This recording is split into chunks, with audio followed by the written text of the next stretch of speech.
I don't usually do film reviews, but this, in many ways, is something different.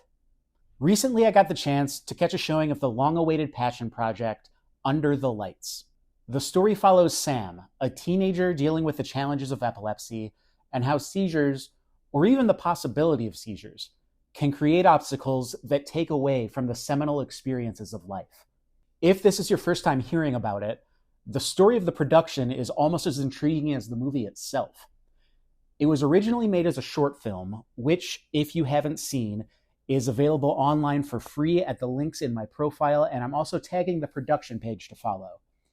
It was funded by donations from the Epilepsy Foundation and other smaller donors. The short struck a chord in the epilepsy community, and writer-director Miles Levine put the next 5 years into expanding it into a feature-length story, finding funding, and assembling the tools to bring it to life, all while still facing the challenges of his own epilepsy.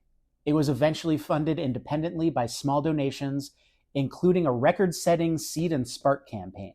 Miles did a Q&A after the showing that I went to, and he said that no sponsors ever gave him notes on the story.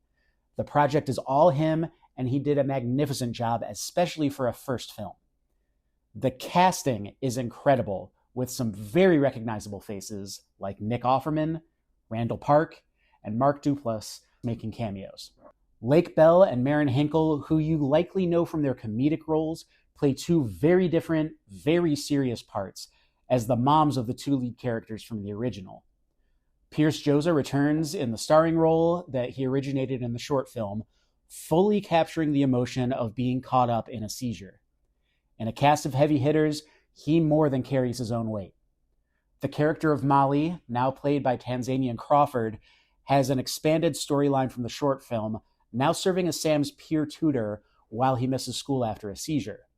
Jade Pettyjohn plays Sam's crush, and Cech brings some really solid comic relief as another new character.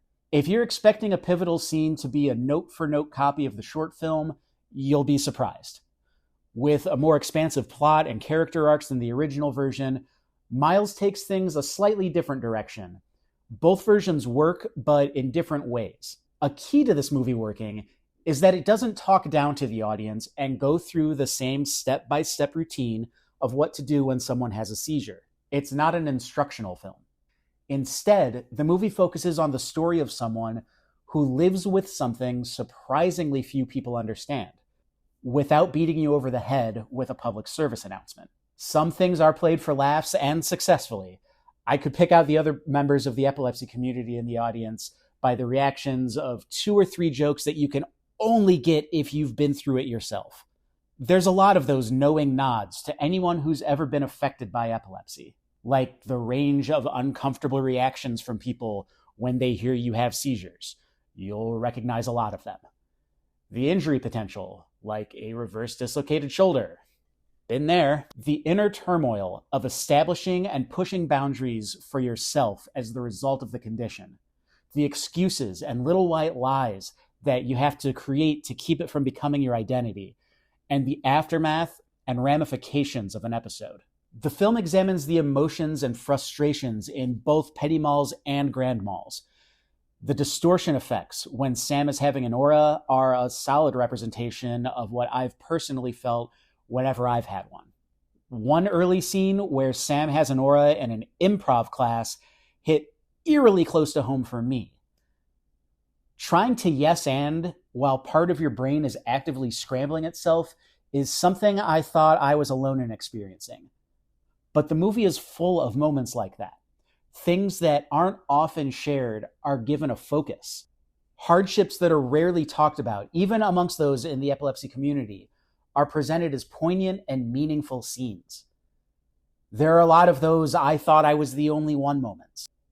I honestly don't know how well the film will resonate with people who haven't had to face epilepsy, but as someone who's lived with it since college, boy does it hit. It will definitely spark conversations about epilepsy, about family, about dementia, about being a kid or a friend or a family member of people who face these things. It holds your attention the entire time.